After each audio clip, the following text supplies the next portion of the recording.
Students, previous lecture के अंदर हमने चैप्टर नंबर 4 हज़रत अस्मा रज़ी अल्लाह ताला अन्हा स्टार्ट किया हुआ था। बेटा इस लेक्चर के अंदर हम इसका पैराग्राफ नंबर 7 डिस्कस करेंगे और ये लास्ट पैराग्राफ है इस चैप्टर का। ठीक है मेरा बेटा, अब इसके अंदर ये चैप्टर की ट्रांसलेशन एंड हो जाएगी। हम देखते हैं 7 पैराग्राफ के अंदर डिफ़िकल्ट जो वर्ड्स हैं उनके मीनिंग्स क्या हैं। सबसे पहले देखें रिमेंबर्ड। रिमेंबर्ड का मतलब होता है याद। ठीक है, बेसिकली रिमेंबर का मतलब होता है याद करना। उसके बाद है करेज।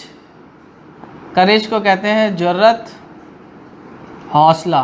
या तो आप जुर्रत लिखें या फिर हौसला लिखें। उसके बाद है जनरॉसिटी। ठीक है, जनरॉसिटी किसे कहते हैं? जेनरस। आपने वर्ड पढ़ा था जेनरस, सखी होना, फयाज होना। अब ये जनरॉसिटी है। ठीक है, तो अब ये क्या है? सखावत और फयाजी। वो फयाज था, ये फयाजी है। उसके बाद है विजडम, अक्लमंदी, दानिशमंदी। बेटा दानिशमंदी का मतलब भी क्या होता है? ज़हीन होना। उसके बाद है बेकन। बेकन किसे कहते हैं? मीनार को। बेकन मीनार।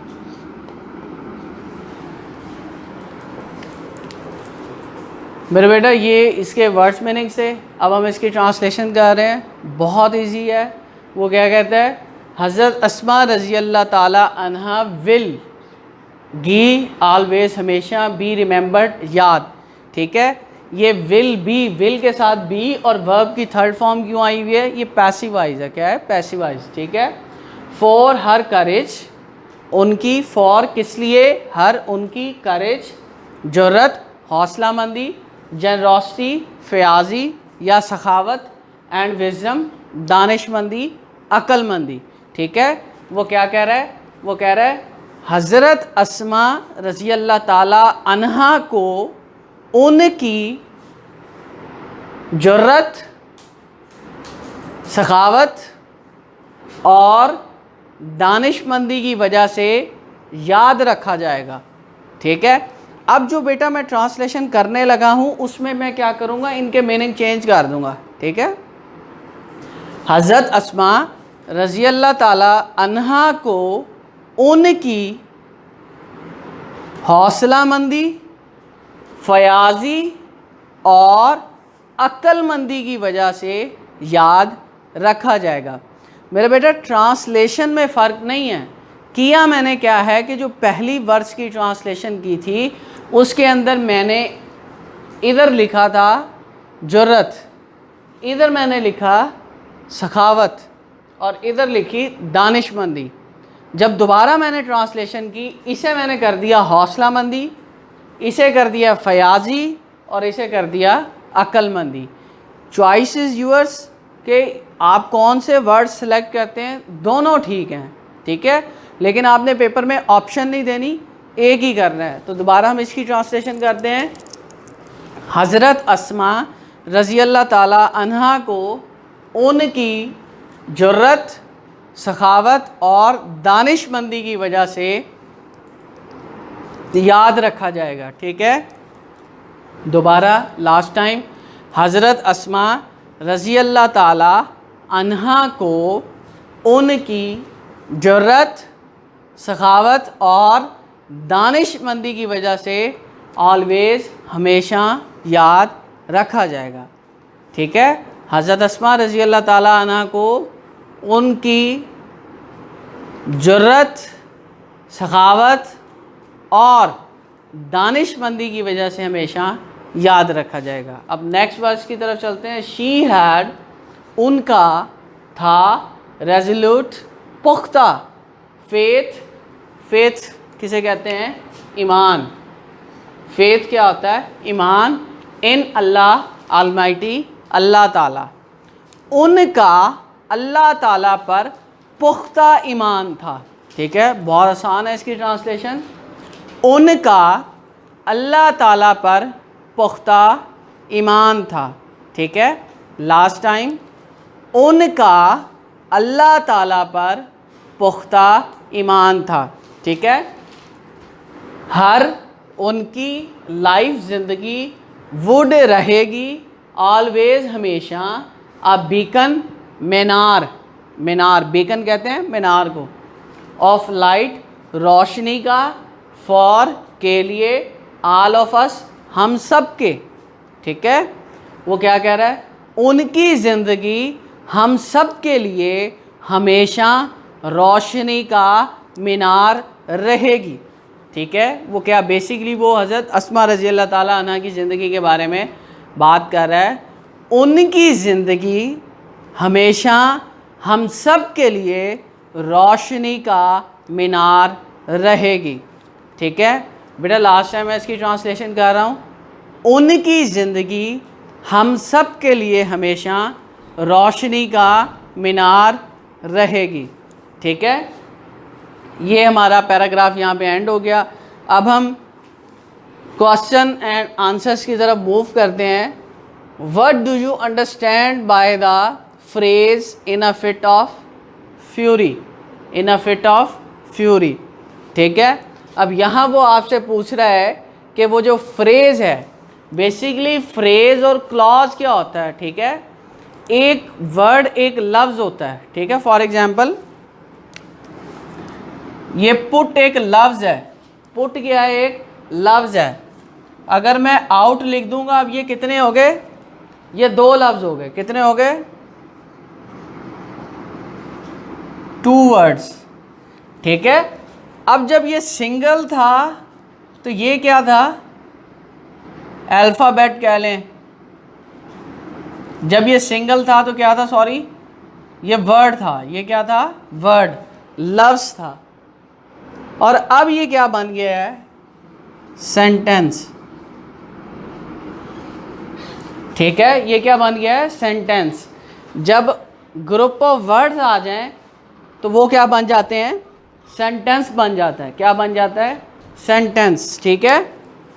सिंगल वर्ड है, जब हमने इन दोनों को देखा तो वो क्या बन गया, सेंटेंस।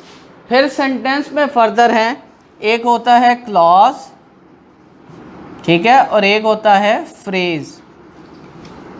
तो ये क्या है, फ्रेज है, ठीक है। अब फॉर एग्जांपल अगर मैं बात करूँ, she had resolute faith in Allah Almighty, ये क्लॉज है, ये क्या है, क्लॉज है। लेकिन ये फ्रेज है, वो भी फ्रेज है, ठीक है। जब आपको एडवर्ब फ्रेज वगैरह, फ्रेजेस और क्लॉजेस पढ़ाएंगे तो उसमें डिटेल से बताएंगे कि what is the difference between clause and phrase. Clause में सब्जेक्ट और प्रेडिकेट होता है, फ्रेज में नहीं होता, ठीक है। थोड़ा सा आपको आइडिया दे दिए। अब वो कहता है ये जो फ्रेज है, in a fit of fury, in a fit of fury, इसका क्या मतलब है, ठीक है। इसका क्या मतलब है, ये हम जब ट्रांसलेशन कर रहे थे तो मैंने कहा था गैज़ो गज़ब के दौरे में, फिट, फिट कहते हैं दौरे को, दौरा मतलब पागलपन, पागल हो जाना, ठीक है। फिट क्या है, दौरा, दौरे पड़ना, पागल हो जाना, ठीक है, जिसमें कोई समझ बूझ ना रहना। तो अब वो इधर क्या कह रहा है, what do you understand by the phrase in a fit of fury. अब हम इसका आंसर लिख रहे हैं, इट मीन्स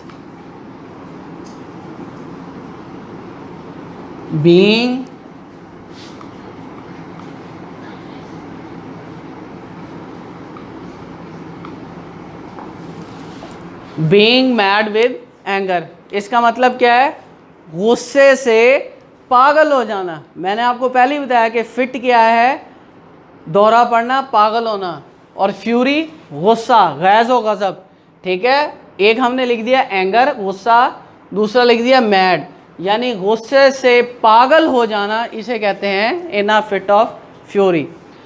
बात कर रहे थे, अब सेकंड क्वेश्चन की हम बात करते हैं। पहला क्वेश्चन हमने अटेम्प्ट कर लिया है, why was Abu Jahl furious, Abu Jahl गुस्से में क्यों था, ये क्वेश्चन है हमारा, ठीक है। अब अगर इसकी बात करें तो मुख्तलिफ टीचर्स मुख्तलिफ आंसर्स लिखवाते हैं, बच्चे भी इसके मुख्तलिफ आंसर्स लिखते हैं, आप दोनों लिख सकते हैं, ठीक है। एक तो वो आंसर ये लिखवाते हैं, आपको याद है कि पैराग्राफ नंबर 4 के अंदर हुआ क्या था कि अबू जहल ने जब हज़रत अस्मा रज़ी अल्लाह ताला अन्हा से क्वेश्चन किया था कि वेयर इज़ योर फादर, तो उन्होंने she posed a counter question, उन्होंने जवाब देने की बजाय उल्टा सवाल दिया था, जिस पर अबू जहल को गुस्सा आ गया और उसने हज़रत अस्मा रज़ी अल्लाह ताला अन्हा के चेहरे पर ज़ोरदार थप्पड़ मार दिए। अब एक तो है इसका ये जवाब, लेकिन मेरी जो नज़र में आप जो जवाब इधर लिखेंगे वो ये लिखेंगे कि अबू जहल बेसिकली गुस्से में इसलिए था क्योंकि उसे लगता था कि आप सल्लल्लाहु अलैहि वसल्लम अब उसकी पहुंच से दूर जा चुके हैं। देखें, पहले तो आप सल्लल्लाहु अलैहि वसल्लम मक्के में मौजूद थे, हम पूरा चैप्टर पढ़ के आ रहे हैं ना, तो उसकी पहुंच में थे। लेकिन जब उसकी पहुंच से दूर चले गए, जब हिजरत कर ली, अब उसे पता नहीं चल रहा कि आप सल्लल्लाहु अलैहि वसल्लम गए कहाँ हैं, तो इस चीज़ से गुस्सा था। और अगर हम इसका बैकग्राउंड पढ़ें पैराग्राफ का, तो वो हज़रत अबू बकर सिद्दीक़ रज़ी अल्लाह ताला अन्हु के घर भी गुस्से से ही गया था और ही नॉक्ड द डोर वायलेंटली, ठीक है, वहीं से उसका गुस्सा था। तो हम ये भी इसका आंसर लिख सकते हैं। हम क्या लिखेंगे?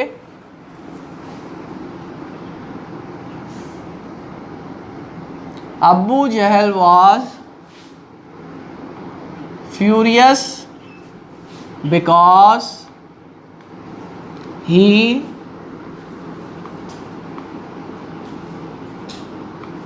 believed that the Rasul sallallahu alaihi wasallam had gone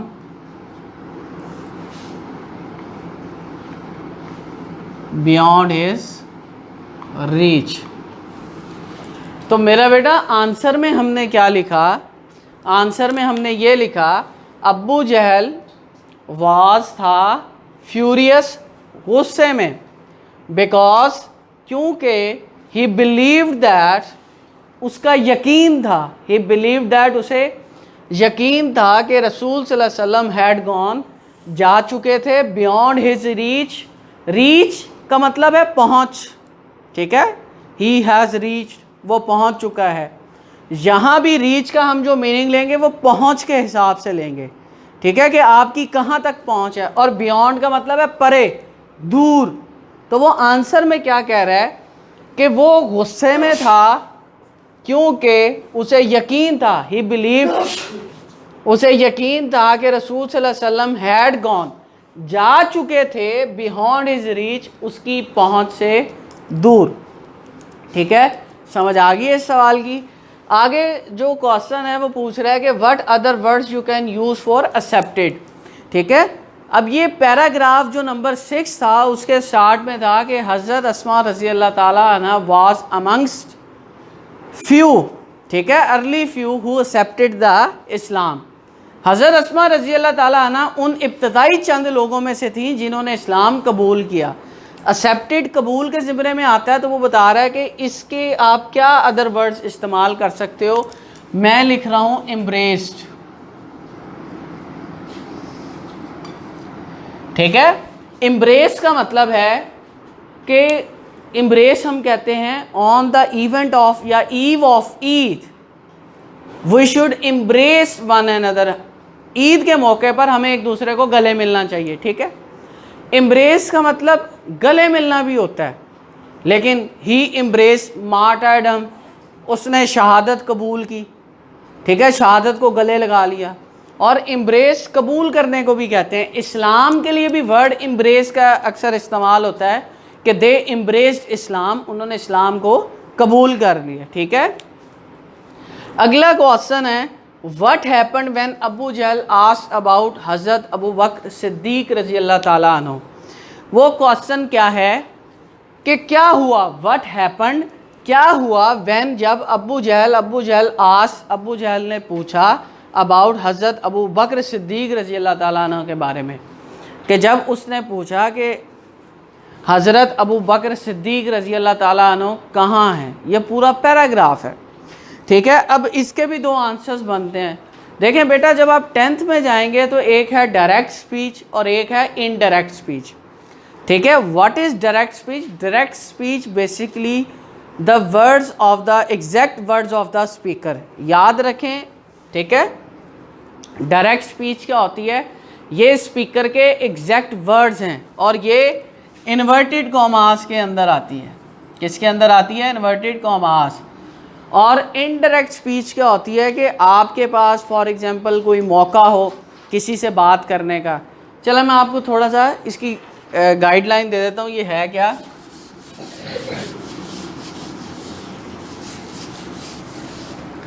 देखें for example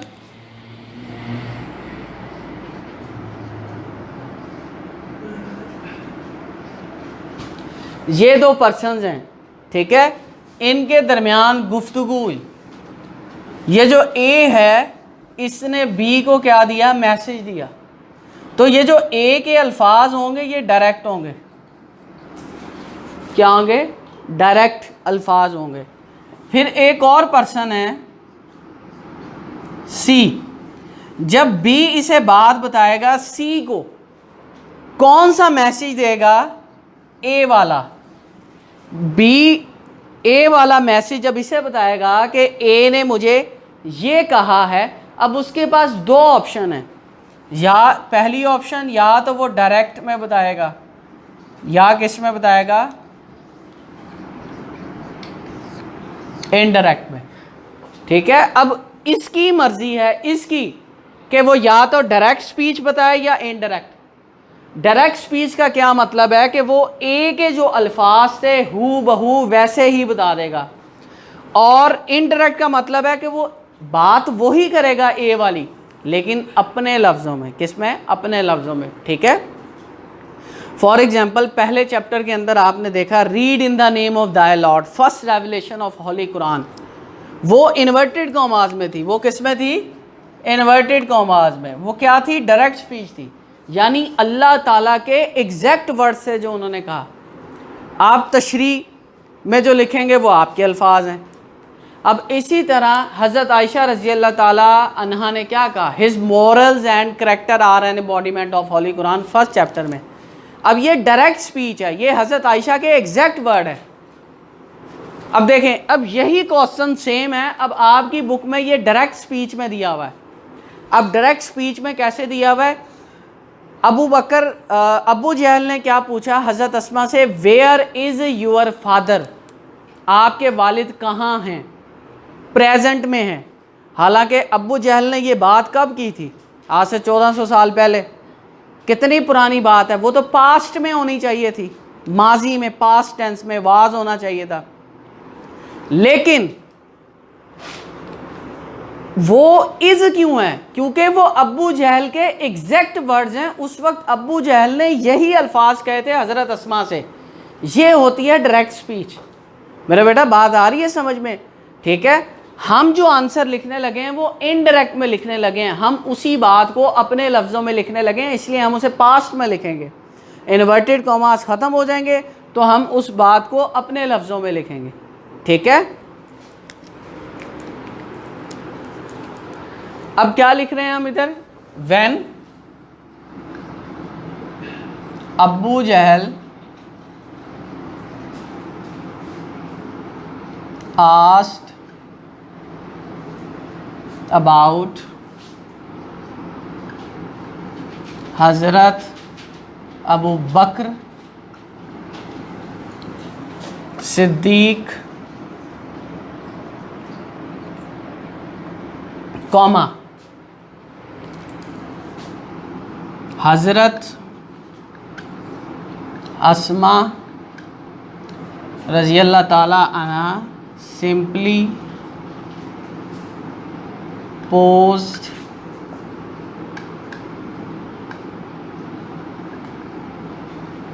how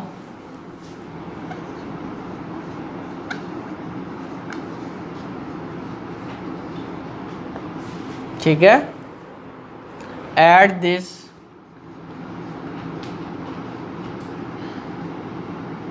he got furious and slapped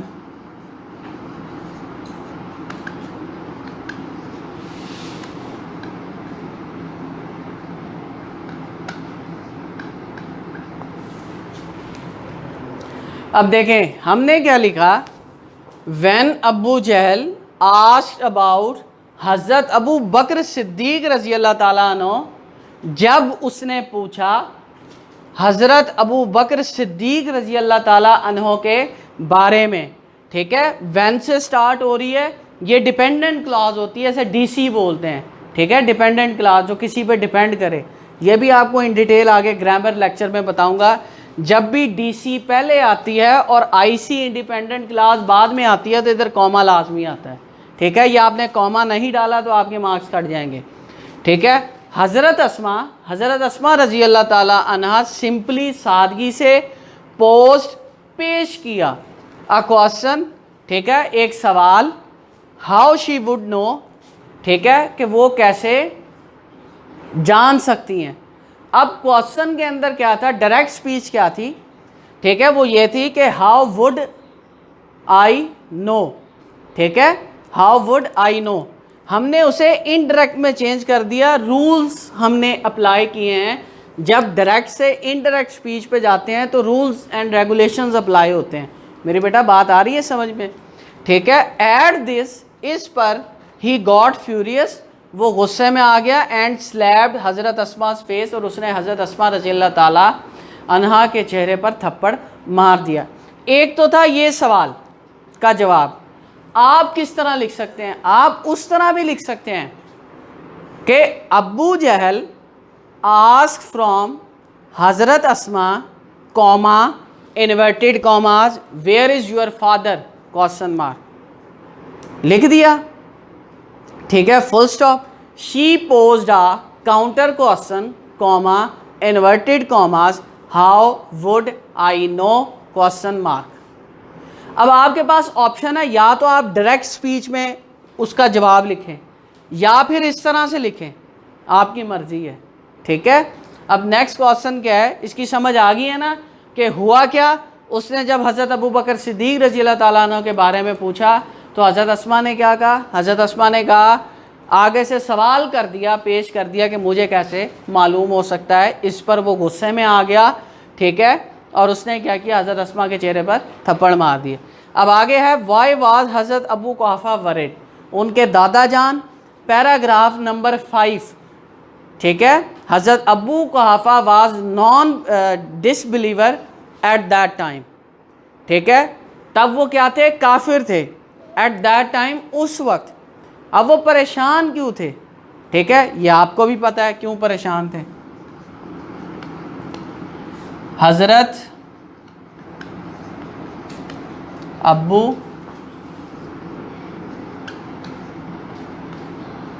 was worried because he thought that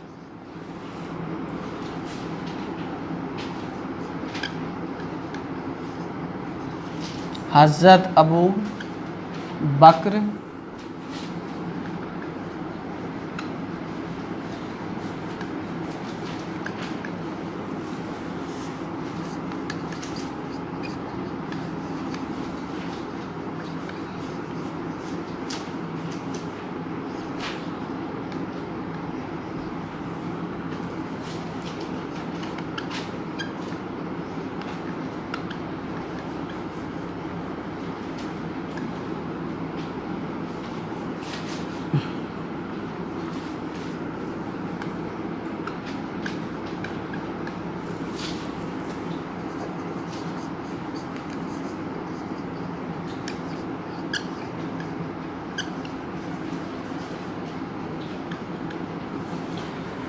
बेटा आपको ट्रांसलेशन में पता था कि हज़रत अबू कुहाफा रज़ी अल्लाह ताला अन्हु उस वक्त काफिर थे, ठीक है, उस वक्त काफिर थे, बाद में मुसलमान हो गए।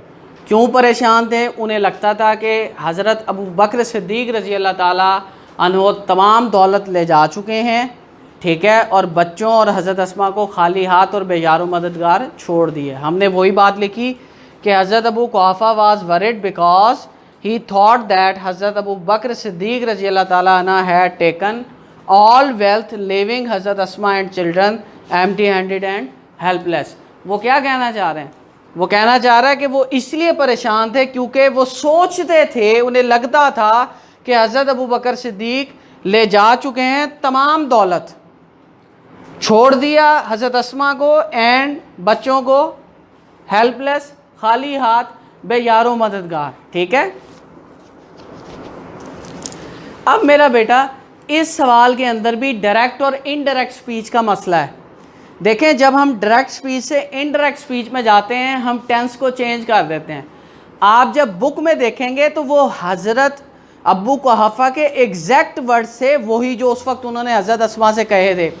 अब उसके अंदर था आई थिंक, मैंने लिखा है थॉट। उसके अंदर था अबू बकर सिद्दीक हैज़ टेकन, मैंने लिखा है हैड। रीज़न क्या है कि मैंने इस आंसर को कन्वर्ट कर दिया है डायरेक्ट से कौन सी स्पीच में, इनडायरेक्ट स्पीच में। ठीक है, क्योंकि बेटा हम इनडायरेक्ट स्पीच में इसलिए आंसर लिखते हैं कि अक्सर हमें एग्जैक्ट वर्ड्स याद नहीं रहते, तो कोशिश करनी चाहिए कि आंसर अपने वर्ड्स में दिया जाए। ठीक है, तो अब आप ये देख लें कि ये इसका आंसर है कि हमने क्या लिखा कि हज़रत अबू बकर सिद्दीक रज़ी अल्लाह ताला अन्हु तमाम दौलत ले जा चुके थे और हज़रत अस्मा और बच्चों को खाली हाथ और बेजारो मददगार छोड़ दिया।